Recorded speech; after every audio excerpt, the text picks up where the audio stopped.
प्रिय विद्यार्थियों, मैं दिग्विजय। अंडजनन oogenesis की प्रक्रिया को ही आगे बढ़ाते हुए आज का व्याख्यान रहेगा। आज अपन oogenesis को चित्र के माध्यम से समझने का प्रयास करेंगे। सबसे पहला जो चित्र आपके सामने आया है वो जो सबसे इसमें कॉम्प्लिकेटेड प्रोसेस था, मैंने दो शब्द काम में लिए थे, मियोसिस फर्स्ट और मियोसिस सेकेंड। ये दोनों मैंने काम में लिए थे। मियोसिस फर्स्ट प्राइमरी oocyte बनता है तब, और सेकेंडरी oocyte बनता है तब मियोसिस सेकेंड काम में लिया था। इन दोनों को इस चित्र के माध्यम से मियोसिस फर्स्ट और मियोसिस सेकेंड क्या है वो दर्शाने का प्रयास किया कि किस प्रकार से प्राइमोर्डियल सेल, जिसको पीजीसी कहते हैं, प्राइमोर्डियल जर्मिनल सेल्स, उनके माध्यम से ये समसूत्रीय विभाजन द्वारा ऊगोनिया बनते हैं। ऊगोनिया की संख्या लगातार बढ़ती रहती है। हमने यह पूर्व में पढ़ा है कि जब 1 महीने का भ्रूण हो जाता है उस समय 1700 प्राइमरी फॉलिकल्स होती हैं। जब वो 2 महीने का हो जाता है तो उसमें 6 लाख होती हैं। ये जो संख्या बढ़ी है ये सारी समसूत्रीय विभाजन द्वारा बढ़ी है, और जन्म के समय जब इसके अंदर 2 मिलियन प्राइमरी फॉलिकल्स पाए जाते हैं, ये सारा इस समसूत्रीय विभाजन के कारण ही होता है। और ये समसूत्रीय विभाजन जब तक व्यवस्था, जिसे प्यूबर्टी कहते हैं, तब तक चलता रहता है। उसके बाद में अब इसमें मियोसिस फर्स्ट स्टेज शुरू होती है। तो मियोसिस के जो पहले स्टेजेस हैं वो सारे दिखाए हैं। मैं गुणसूत्र में परिवर्तन होता हुआ भी आपको इस चित्र में सुस्पष्ट दिखाया गया है। उसके बाद में मियोसिस द्वितीय होता है, और द्वितीय होने के बाद में अपने को सेकेंडरी oocytes मिलते हैं, जो बाद में आगे चलकर ऊगोनिया बनते हैं, ओवम बनते हैं, ऊटेड जिनको कहते हैं वो बनते हैं। तो ये पहला चित्र आपको पहले जो पढ़ाया था उसको स्पष्ट करने के लिए आपके सामने ये मैंने रखा है। यह अब आया दूसरा चित्र। ये दूसरा चित्र है ओवरी का। ओवरी के पाए जाने वाले विभिन्न हिस्सों का नामांकन किया गया। ये पूरा रेखांकित चित्र है। अपने सामने जो चित्र है वो एक सॉलिड और कॉम्पैक्ट टाइप की ओवरी, जो कि साइक्लोस्टोम्स में, मछलियों में, रेप्टाइल्स में, बर्ड्स में और मैमल्स में पाई जाती है, उसका चित्र आपके सामने। इसको मोटे तौर पर विभाजित करते हैं तो 2 भाग अपने सामने होते हैं। एक होता है आउटर रीजन जिसे कॉर्टेक्स भाग कहते हैं, और एक होता है अंदर का रीजन जिसे मेड्यूला कहते हैं। कॉर्टेक्स भाग के अंदर ही सारे ओवम के विभिन्न परिवर्धन की अवस्थाएं अपने को देखने को मिलती है, जबकि जो अंदर का मेड्यूला होता है उस मेड्यूला के अंदर अपने को अव्यवस्थित ढंग से अरेंज्ड कनेक्टिव टिश्यूज, जिसमें ब्लड और लिम्फ वेसल्स पाई जाती हैं। इनके ऊपर एक खोल पाया जाता है जो डेंस कनेक्टिव टिश्यू का होता है, जिसे अपन ने ट्यूनिका एल्ब्यूजिनिया कहा है। ये कॉर्टेक्स को कवर करे रखती है। इस कॉर्टेक्स के ऊपर भी एक सतह पाई जाती है जिसे अपन ने पेरिटोनियल एपिथीलियम या सीलोमिक एपिथीलियम, जो पूरी ओवरी को आश्रित कर रहती है, उसको कहा है। इसी एपिथीलियम को जर्मिनल एपिथीलियम भी कहा गया है।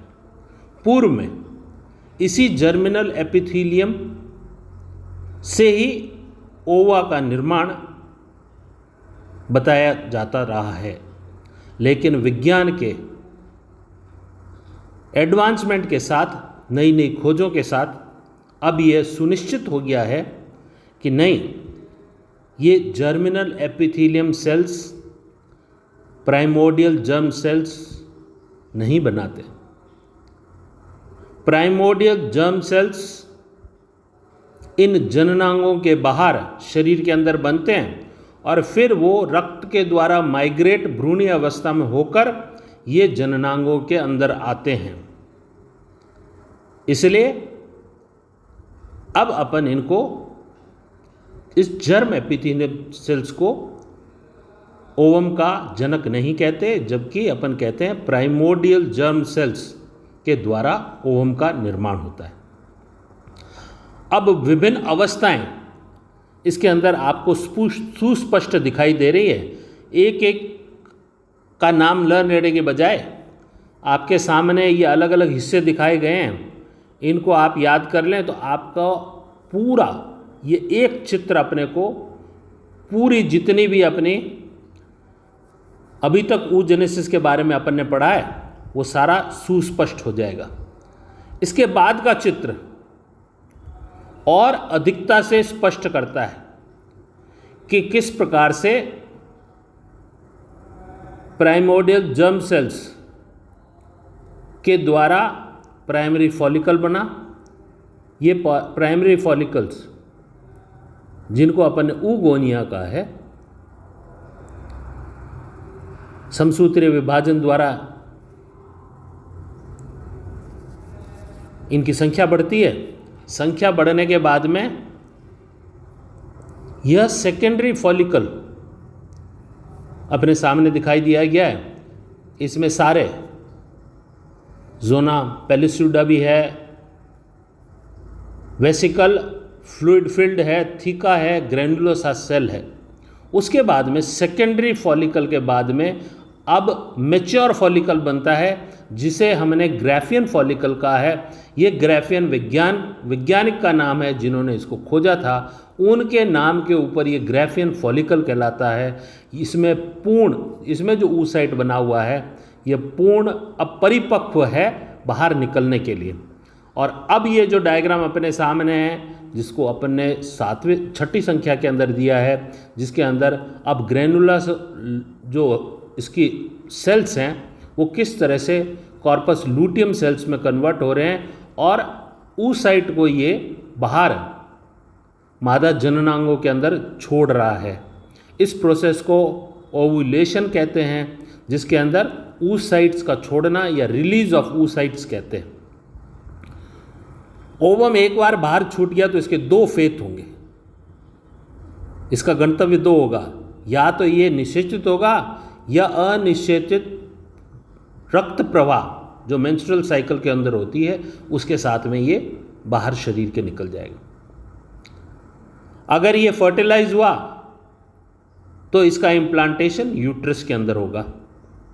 दूसरी ओर जो फॉलिकल पूरा था उसका क्या हश्र होता है वो दिखाया गया है कि एक बार oocyte बाहर निकल गया तो पीछे जितने भी बची हुई फॉलिकल्स के सेल थे जो ग्रेनुलोसा सेल थे वो अब कॉर्पस लूटियम सेल्स में कन्वर्ट होते हैं, जिसे अपन डेवलपिंग कॉर्पस लूटियम पहले दिखाया गया है और ये पूर्ण कॉर्पस लूटियम दिखाया गया है।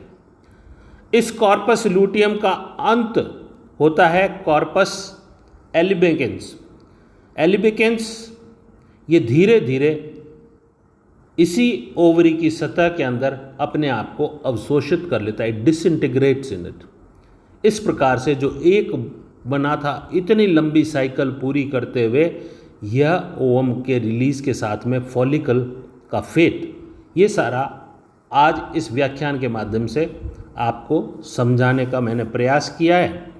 एक बार थोड़ा सा ध्यान दे दें कि इस ओवरी का जो भाग था